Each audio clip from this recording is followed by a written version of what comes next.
As a matter of fact, I've been watching the UN proceedings today. I don't have any finished intelligence for you, but I do have observations from what we saw having to do with the very, very tough resolution that the Algerians tabled there and the discussion that ensued. And may I begin with that, Mr. President? Yeah, that's not going to make me happy, but go ahead. Everybody's beating up on us fiercely. Well, Mr. President, I wish I could say no, but that is the case. One wag I heard said, well, what's the plural of pariah? Not funny. Pariah being Israel these days, at least at the UN Security Council. And, the second one, people are implying that it would be us, the United States. So how did we let Russia off the hook? That's what I'd like to know. Well, in this particular, yeah. Well, we don't, of course. In this particular mix, people are saying that the only real supporter of keeping Israel at work doing what it's doing in Gaza, and those photos over the weekend, Mr. President, how can I say this? To be very candid, those photos of burning babies and things like that, there's a big difference between now and when Madeleine Albright was asked about the deaths of 500,000 Iraqi children dead because of our sanctions. There were no photos, Mr. President. That's big. Many of the people referred to the images coming out of that detention, that camp that was deliberately bombed by Israel. And some of them made the point, as CNN has now done, actually, made the point that a piece of a U.S.-produced missile was found right at that camp, and it was a precision-guided missile. So the notion that this was some kind of big mistake, it didn't hold with many of these members. Let me just make some notes here. Let me just make sure I cover the most salient points. What the Algerian resolution says is that, look, under international law, Israel is still the occupying power. That was decided way back in November of 1967 after the war. The idea is it must immediately halt its military offensive in Rafah. And then it cites the International Court of Justice ruling, which says, of course, precisely the same thing. I believe that was last Friday. And then the other thing you need to know, Mr. President, is that there's likely to be a vote, an actual vote in the Security Council within a few days on this resolution. Maybe a little codicil to that is that several of the delegates, including the French and the Swiss, as well as other delegates, made a point of saying, look, what we do here is binding, okay? Like the International Court of Justice ruling order is binding. Now, what that's all about, of course, is that your representative at the UN, after the last vote where we abstained, that still wasn't enough to satisfy the Israelis. So we said, well, they're not binding, these UN Security Council resolutions. Of course, they are. I just want to make sure that you know that gratuitously, like the French, like the Swiss, they made that point in a way that kind of was in fact gratuitous, but reminded the U.S. representative that they're listening to all this, and that with this coming vote on this resolution, if the U.S. chooses to abstain, well, the view of these delegates, at least, is that it doesn't matter. It's still binding. Well, what does that mean? I thought this court, we didn't sign. This isn't about the genocide, right? This is. Well, yeah. Well, this is the last one was about a ceasefire, and we had a big to-do with Israel before the vote. They really objected to something saying a permanent ceasefire. They didn't want it to say permanent. So we did a little wordsmithing and said, well, how about enduring? How about enduring ceasefire? And the Israelis said, no, but the cat was out of the bag. We went with enduring. We abstained, and the Israelis are really, really mad. They canceled a visit of high-level officials to Washington and so forth. So suffice it to say that the Israelis will not be happy about the outcome here, no matter what it says. And I guess you should know that the Israeli representative today at the Security Council was not the fellow who was all fire and brimstone. They had a much more dignified and sort of much more gentlemanly mien. But when he thought he was off camera, or maybe he knew he was on camera, he made an ostentatious show of texting. He's always texting, and he got his people behind him to be texting. In other words, we don't care what the rest of you say. We set our piece. Now we're going to just text away and see what happens. So I think the Israelis continue to do. Oh, here's an example. Here's a screenshot of during and before his speech and after his speech. This just a way of showing Israel's apparent disdain for colleague members here, full members or non-permanent members. So he's invited to speak, and this is the respect he shows to the rest of them. I don't think that goes over really well now. The other thing, you're not the stage manager here. Get to the chase here, because the fact is, can they arrest Netanyahu and the Hamas leaders? And they, or is this something we could shine off? And you could say the UN. I'm worried about the U.S. Congress, and you got Netanyahu maybe getting invited to come here, and I'm going to be caught in a squeeze play. He's going to denounce me on one side, Trump's going to denounce me on the other, and there goes the election. I mean, let's get serious. Yeah. Well, I think your people are showing the same kind of concern.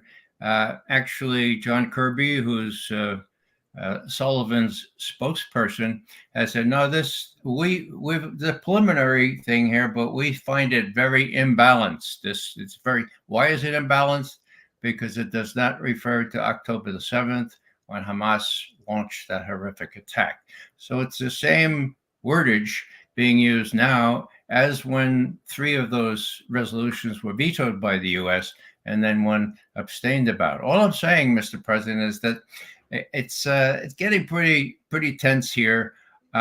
When John Kirby gives this preliminary reaction, you, of course, you don't need me to tell you this. You're free to decide what the U.S. representative will be instructed to do when this comes to a vote in just a couple of days.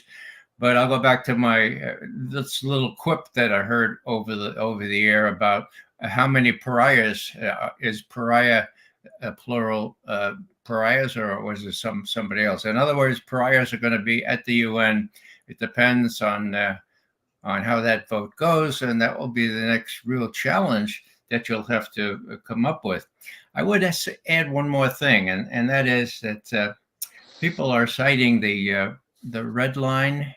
Now, it was only 20 days ago, actually the 9th of May, when you told that press conference that, look, I'm not going to give them the arms to do in Gaza what they've done before.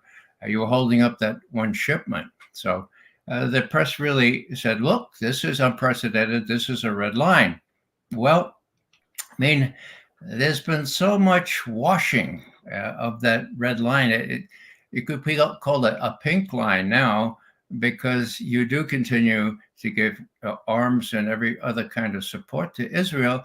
And it's very clear from their reaction so far that they will, in typical fashion, thumb their nose at the rest of the Security Council witness, or maybe they'll just text away and they won't pay any attention to what you or anybody else says. Well, right. You've been around the block, 27? I can't get over that. How long you're still there? I don't know how long we're going to keep you. But let me just get something straight. I said we can be sending in these 2,000-pound ton bombs and all that stuff, But this was a narrow one, wasn't it? The thing made by Boeing that they're talking about in that CNN report. It was a small one. And then they hit some arms there or something. That's what the Israelis say, that wasn't intended to do all this damage, right? Yeah. And aren't we being nailed over that unfairly? I think, Mr. President, you're referring to a previous instance of this kind of thing happening. The thing I mentioned from CNN just today was it replete with burning tents, and it was really pretty graphic. And then it said, look, this is what happened. And what we found right there was a fragment of a U.S. precision guided missile. So the reason I mention that is because this did come up, and the notion that this was some sort of mistake because it or some sort of errant missile. Well, no, it was precision guided, and it looks like the burden of proof would be on the Israelis to show that this was some kind of accident, as Netanyahu has claimed. But isn't that thing designed not to get all this collateral damage and the civilians and women and children that you got those photographs about? I mean, this is supposed to be targeted, like you say. Yes, this came up again today at the UN Security Council. Actually, it was the British representative who started out by saying I was appalled. I was appalled. And then she finished up saying, this is catastrophic. And the only bow she made to the typical Western position was to say, well, look, we tried to get the Israelis to stop and to have a plan to avoid civilian casualties, but they had no plan. We tried, but they have no plan. Now, that's the British, for God's sake. The French were even worse in saying that, look, this is binding resolution. And if I heard them right, the South Koreans said, look, we should stop all arms provision to Israel now. South Korea. Now, maybe I misheard that fellow. I couldn't replay it because it was live. But there's a lot of erosion in support for the U.S. position. And I think forewarned is forearmed in this case. The Russians didn't say anything terribly interesting. The Chinese did. What did the Chinese do? Oh, they said, well, look, this has gone on long enough. There are 2,000 trucks lined up at the entry, in one of the entry points to Gaza. This is genocide by starvation. And what else? Yeah, you shouldn't use hunger as a weapon. And besides that, he noted sort of, oh, and by the way, very senior Arab officials are now in Beijing talking to Xi Jinping about what we do about all this. This is not some idle speculation. The Chinese are involved in the Middle East in a way they have never been before. Witness the fact that the negotiated agreement between Saudi Arabia, if you will, and Iran, mortal enemies until then. So, Mr. President, this is erosion that you need to know about, and I hope that the other people that you consult, like Tony Blinken, will confirm what we in the intelligence services say. The time is coming when there may be just two pariahs left, and we'd all hate to see the U.S. being one of those pariahs. Well, Ray, let's not get caught up in this kind of language, pariahs or what have you. And, we're not, you've been around a long time. This is not anything worse than you were there around Vietnam, weren't you? And you blow up the whole country. I was, yeah. Yeah, and McNamara said it was 3.5 million were killed, and there sure were a lot of children and women there. That's war. And, what the Russians are doing there in Ukraine, they're killing women and children. So why are we the pariah? The problem is the media is feeding this. What is CNN doing, putting out this stuff? When you say the French, the British, don't they have any control of the story? What's going on here? Are they cutting and running on this? Well, curiously enough, Mr. President, McNamara, I remember him well. He worked with Air Force General Curtis LeMay, and as they were targeting the Japanese, and bear in mind that those incendiary bombs killed many more people than the atomic bombs. He told LeMay, and LeMay concurs, if we lose, if we lose, we would be war criminals for sure. And LeMay said, yeah, we would be, but we're not going to lose. Well, we did lose in Vietnam. And if memory serves, I can't remember a war that we fought except in Panama and Grenada that we prevailed in. So this one, as you know, the International Criminal Court is about to serve indictments against Netanyahu and the Defense Minister Gallant, as well as 3 Hamas folks. Now, I understand, the world understands how reluctant your administration is to allow that. And everyone from Mike Johnson and everybody else has been speaking out against it.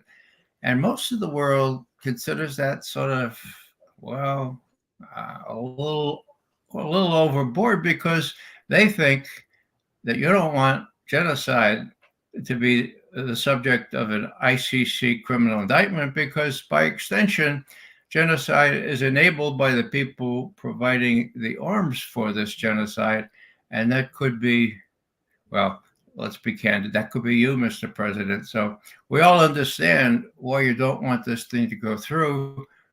But our best guess is that within 2 or 3 weeks at most, those indictments will be served, that the permanent chamber of the ICC will serve those up.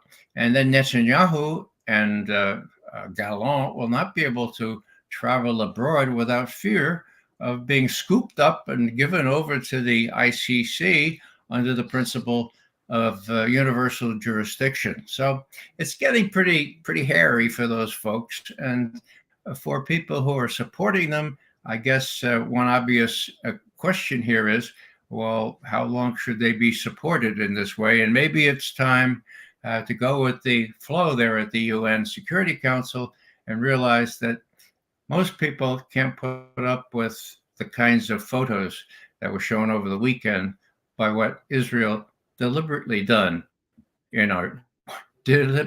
has done, in my view. And I think that fragment of that missile. How are you going to do foreign policy? How are you going to fight wars when it's needed? How are you going to stop aggression unless you stop those photos, And we didn't show that many photos when we went into Iraq. They didn't show all the body bags and everything. And I'm not for telling the press what to do. They eat me for lunch if I do. But isn't there some sense of responsibility?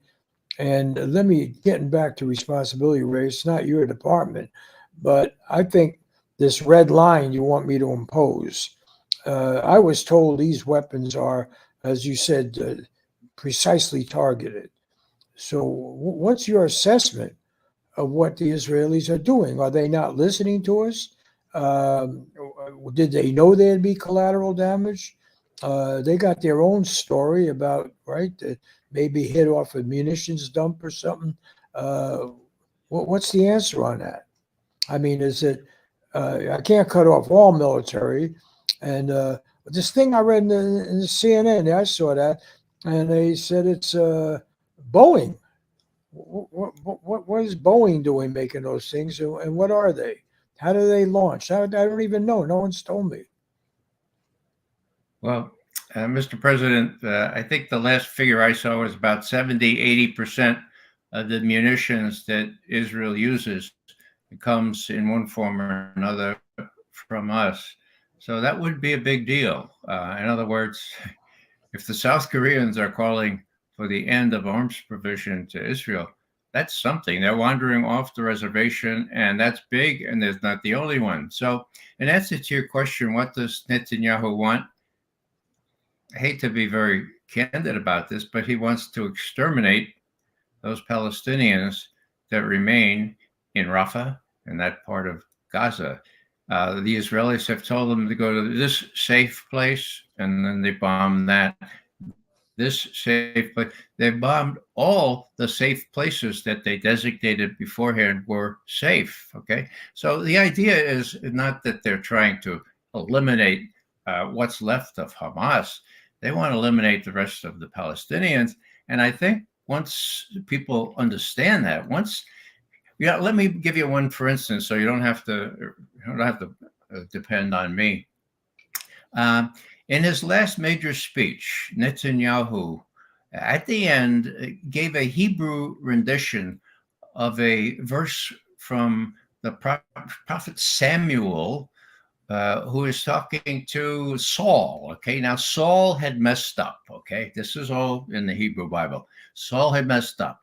The Amalek tribes had done really bad things to the Israelis, and this God of Israel said, look, destroy the Amalek, destroy their cattle, destroy their children, destroy them. And guess what happened?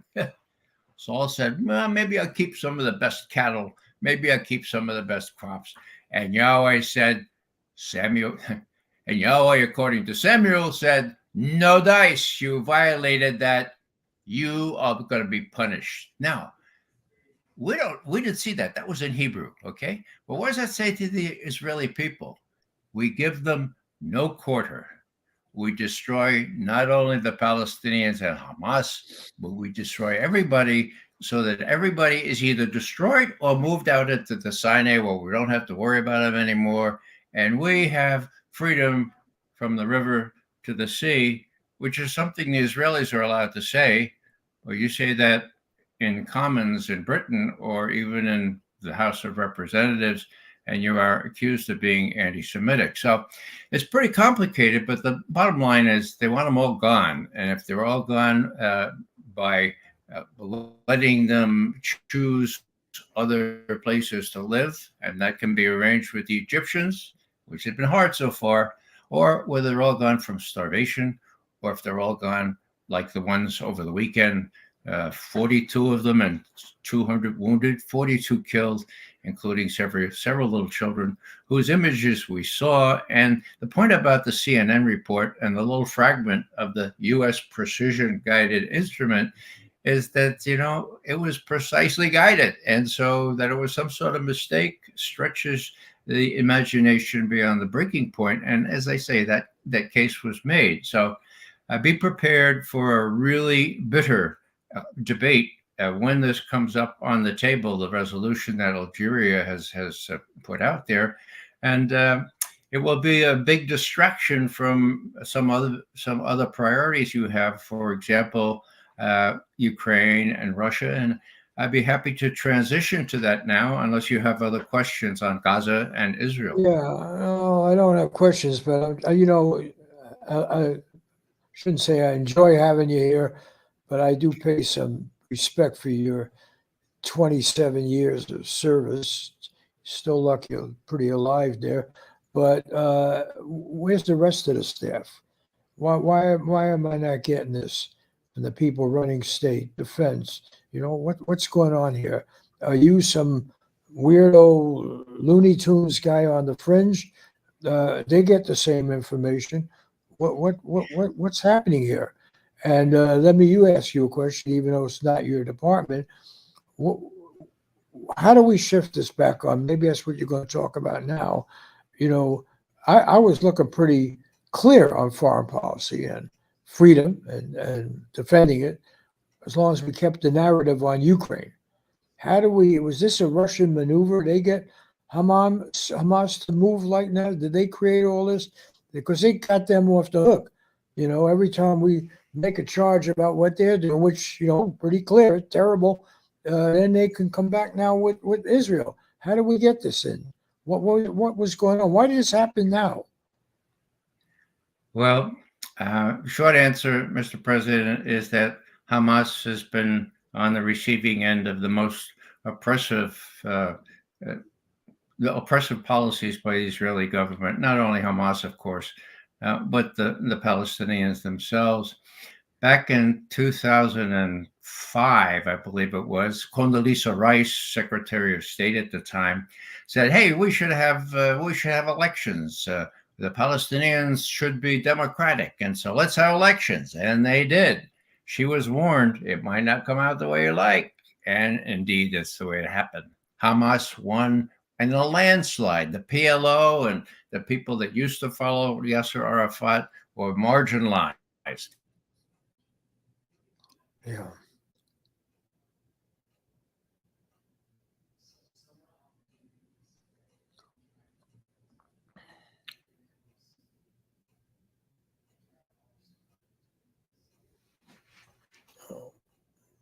Where's that White House intern to straighten us out?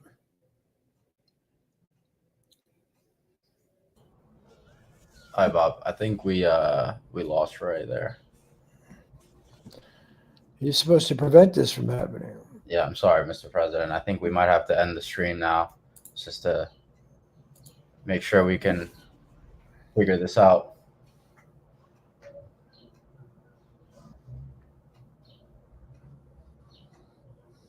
Yeah, I think that's the best way to move forward.